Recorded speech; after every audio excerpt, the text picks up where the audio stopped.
അലിയാരുടെ ഓമന ബീവി, നബി തങ്ങളുടെ ഫാത്തിമ ബീവി, അൻപെഴും മെക്കയില്ലാവ് കണ്ട് തക്ബീർ വിളിക്കാനായി മണലോട് മണൽക്കാട്ടിൽ അത്തറിൻ കാറ്റു വന്നു.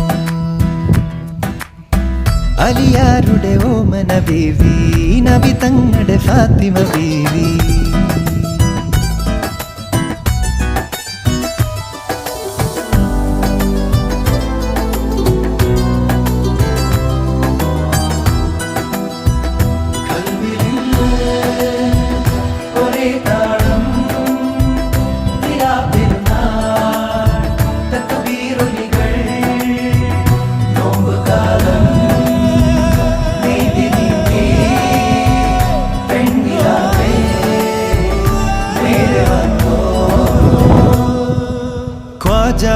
മെഹബൂബിൻ തിരുവരുളാലേ രാവേറെ ചൊല്ലാൻ 1000 തഹ്ലീലുകൾ